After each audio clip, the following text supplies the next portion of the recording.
All right, welcome everyone. We're Semblance of Sanity. I'm Caleb. I'm Jacob. And we're here for Kakushigoto, episode 5. All right. Oh, We had pictures. some good stuff in the last episode, yeah. Yep, memories and all that. Yeah. Oh boy. All right. This show, I love its comedy. But, when it just sneaks up and hits you over the head with the feels bad. The good feels, yeah. It hurts so good. That's right. Hurts so good. So, y'all, without further ado, let's get into this. All right, everyone, now be sure to go check out the reaction portion of the video in the description below, then come back here for the discussion.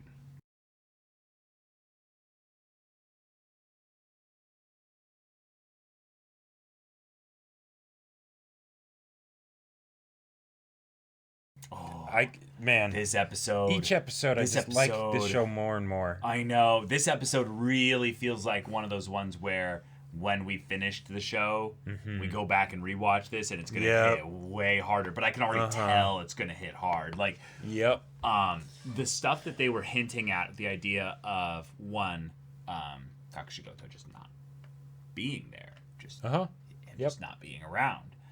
But also the idea of all the people that step in and kind of take, up the reins and help there. The whole it takes a village thing there. Yeah, the duty. But then the other aspect of it being a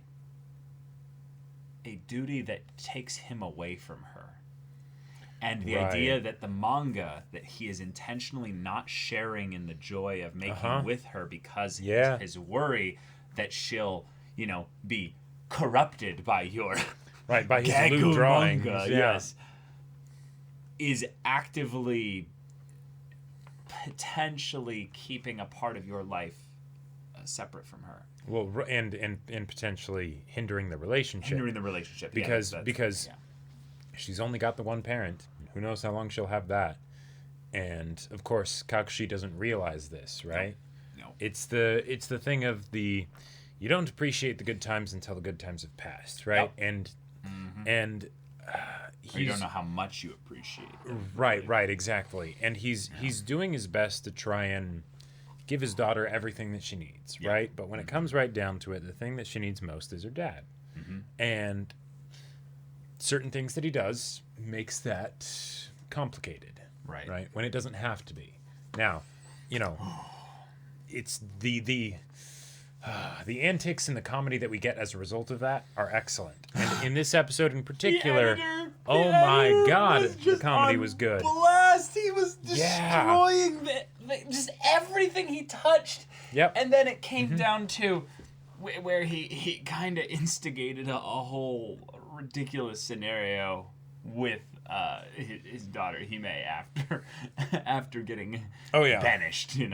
And I love that he was so bad at the task he was given, right? Like all the tasks he was given, really. Like, okay, I sent them to your house. Okay, that's understandable, right? Executive decision, sure. One copy in each box, that's a bit strange, but okay. Not too crazy, yeah. Could you send me the PDFs? So I sent them to your office. That's not what about PDFs don't you understand? But the fact that when he mentioned the PDFs, he's like, oh, you know what PDFs are? Oh my God. But to be fair, that's where he expects the guy to be at, and that's why he and the rest of everyone there in his editing company, I'm sure, do not like working with him. Nope. Is that it's those kinds of odd inconsistencies of where he's kind of stuck in the past. And he very much is stuck in the past, so it makes sense, right? Because, he doesn't acknowledge that times have changed, that things are different now. The fact that one of the things that just breaks my heart is that we have no idea when the mom died. Well, we don't know. Well, could be 6 months ago, could have been 6 years ago. Well, yes, I know, but I was going to say technically we know she was at least alive when Hime was born. Yes. Yeah. So we've got a range of 10 years. Yes, exactly. Awesome. Yeah.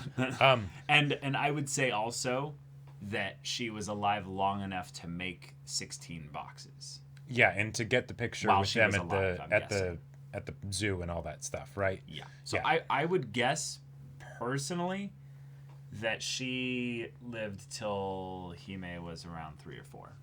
Yeah. So Hime probably has extremely little memory of her mom. Yep. Hence why, he does the whole thing of, okay, get the secondary house that's basically the same, switch everything out and all that stuff. Because I understand that it could be seriously traumatic, and the I'm going to keep these things from my daughter to make things easier for her. That totally makes sense as something to do when your kid is 2 or 3 or, or 4 or something, right? Yeah. But once they get to Hime's age, when they're 10, it's like, okay, maybe that's not the best option, but because they grow up so fast, and because he already had an established pattern, all of a sudden it's a lot harder to start broaching that subject and being like, well, I know it'll cause her an immense amount of pain if I talk to her about it now, but the thing is that you're really, really hurting her by not talking about it with her. So and so help me, oh my God, imagine if he ends up dying or something, without them ever talking about the whole situation with their mom, right? Then all that trauma that would have been basically internalized and not even she wouldn't understand it much or even be aware of it because she might have been so young when it happened. Sure. Then all of a sudden it comes back in full force because now your last remaining parent is gone and you're 18, right? Yep. Ugh. Ugh. Oh my God. So, yeah. But yeah, this episode we got so much in it, and yet it did boil down to kind of the panic of work and duty pulling him away from Hime. But what I really like is kind of a goofy, weird way for this is that all the people that know about him through his work, if you will, or have the professional relationship with him, are the ones that made her night so fun and memorable.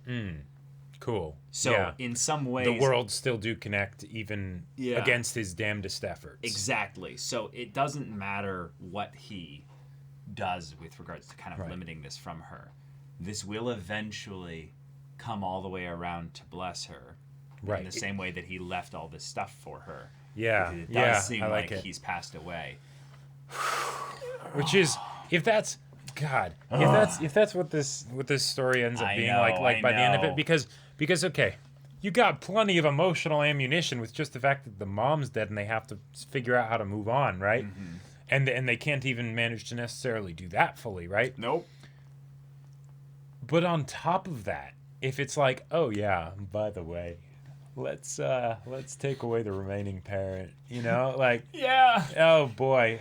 Do you end the story right when he passes and you just catch up to the present? So you catch up to the beginning of the flashbacks, if that makes sense? It's now you know the story because you've been seeing her little bit by little bit over the course of the show in that time post his death. Yeah. I gotta say though, structurally, a lot of the things that they're doing with the story, the longer this show goes on, the more, like you're saying, I fall in love with it. But specifically the non-linear aspect and how that's being used to create dramatic build-up for the eventual big boom moment. I felt real tension when the one assistant was going and dropping off the manuscript or whatever at the other house, and there was that eerie track, and then we saw the chore chart on the wall, and it's like, come on, this is a happy, fun show that occasionally has big feelings of nostalgia and sadness, but nothing crazy in that regard, right? Yeah. Right? The 50-50 split of the duties and the little transition image was rough. Mom's all gone. Yeah. Oh, man. And the way that, then we also see Hime randomly getting scared by, something that she thinks is a ghost, right? Oh, a ghost is traumatizing her, right? Yeah.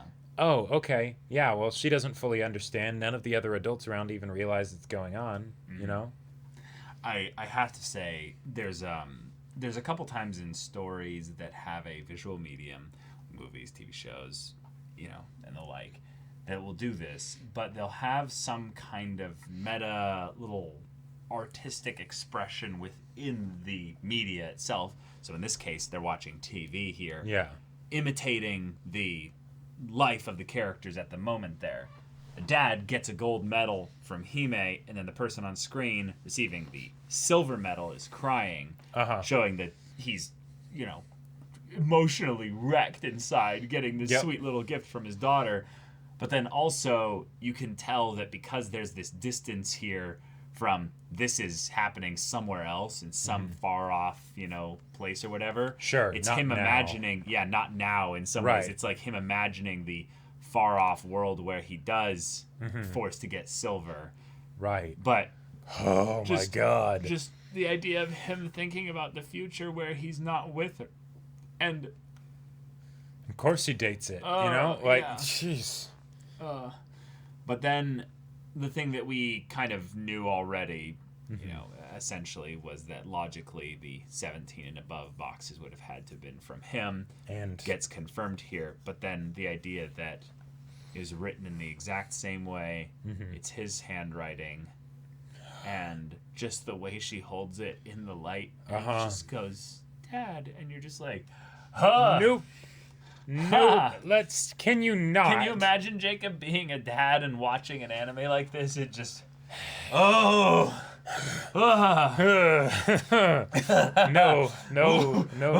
Feelings go back down there. Sucking the tears. Suppress. This is healthy. Or repress. Don't feel. Remember the image? This is healthy. I'm happy. I'm happy. Forced laughter. Yeah. Oh my God. Okay. But I'm just impressed with what they've done in 5 episodes, and they were not even halfway through the show, and so much. And I gotta say, I love these side characters. They're really simple and one-dimensional at times, but then other times you're just like, oh, you guys bring this simple levity that is just so good. It's that, like the fact that that Kakushi was like, I always wanted to get locked up in the can at some point, And then the editor's like, I have wanted to lock him up in the can for a while now. I'm so excited at the same time. And then her thing of the callback to it, like, I found out about the can. And he's like, oh, how? Like, how did you? And it's just remember the plot device thing that we showed right in front of everyone there? See, there's these little things that they do that the show gets it. Oh, also visual storytelling. The idea that he's like, hell no, I'm not doing that contest thing. That sounds awful. Yeah. And then it's like, no, it's your duty. Screw duty, And then he goes home. It's like, oh, what are you doing? Well, it's my duty to do the, have the cleaning job, tomorrow. And, without duty, if society will crumble. And he's like, if I don't do this, the business will crumble. And then the editor's like, if I don't do this, then the business will crumble. But just the idea that it's like it's just this beautiful representation of the whole thing of how much the parents also grow just from watching their kids learn and do stuff. Yes. Because we have times when we're petty or lazy or whatever, right? Totally. And she doesn't think much of it. And this is probably more of a once in a blue moon type thing, or dramatized because it's anime and things like that, right? And Hime is so adorable, right? Yes. But the idea that all of a sudden it's just like, oh, my little kid has a better grasp on like a particular life lesson or something than I do as their parent, and all the extra experience I have. Okay, I guess fine. I suppose I do need to do this. I also loved the full realization of why the editor needed all these different titles from everyone, because they all saw him in different ways that were incorrect assessments. And he's like, "You're Predator." No, I'm an editor. And I was just like, I wonder in Japanese if editor and predator also have that little bit of similar I wouldn't kind of be surprised structure in the word, but also the idea that yes, he's the editor, the CEO, and the spirit, all 3 in one. Super multi-talented genius. That's right. That's what an editor is, really. That's their thing. Oh yeah, they have to be able to keep all these things in the same picture, juggle it, and then I am not appreciated enough. give a nice little succinct, easily understandable bit of feedback and Yep. how things can be adjusted. But what's all like wholesome about this, because then the editor gets that little bit of respect, because the episode was building up for him to be pretty unlikable, is the fact that the teacher Rokujo is outside Kakushi's house with a riot tool. Yeah. What is she doing here? Who's the stalker? Yeah. Who's... Yep. And that doesn't need to be explained. Doesn't need to be explained at all. She's just like, Hime is going to be alone, maybe, possibly. I will defend. But he didn't even tell her. No, she didn't know, Yeah. but maybe, she kind of like assumed she would pass him on the street at like a specific time or something. Possibly. Yeah. And then she's just like, I didn't see him, so things must be wrong. So I'm Sure. gonna go the house. Right. Hime's only there. Maybe she just likes to spend her off time guarding the house. Yeah. Like She's just a big golden Labrador. Just, also border collie. something else on sheepdog. the feeling side of things. The fact that the mystery high school girl that is the aspiring idol, right? Yeah, she has no name. Yeah, I don't think she actually has she a has name. no name. No, Yeah. she's an idol. She But the does not fact make that a she name. ran away from home That's true. because she got in a fight, I believe she said, with her dad on her birthday. On her birthday. Now, there are lots of parallels in this show about how, time is limited and all that stuff. And she might not have actually mentioned her dad, but the idea of running away from home, fight with her parents. Parents, Okay. Yeah.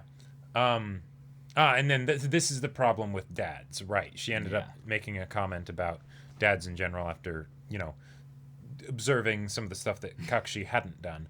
But that's just another example of, hey, not necessarily appreciating what you have until it's gone, and the separation that can happen. And by the way, she said that she was 17, which is, potentially okay. Well, no. Okay, it was her birthday, so she would have just turned 17. I was gonna say, if it was that, it was almost her birthday where she would turn 18, the age that Hime is in the future. Oh, and then she also then split from her parents at that time. That could take the foreshadowing and stuff to another weird level, but possibly. yeah. But yeah, great episode. Y'all, thank you so much for watching this episode's reaction and discussion. If you want to see the next episode's reaction and discussion right now, though, go check out the link in the description below. For our Patreon, you can get an early access there. You can watch full-length timer reactions there. And all this comes with Discord access. You can chat with us in the community there about this show, about anime in general. And also be sure to check out our Twitch channel. We stream every weekday. The info's in the description. Yes, if any of that interests you, we'll see you there. But until then, we're Semblance of Sanity. I'm Caleb. I'm Jacob. And we'll see you all next time.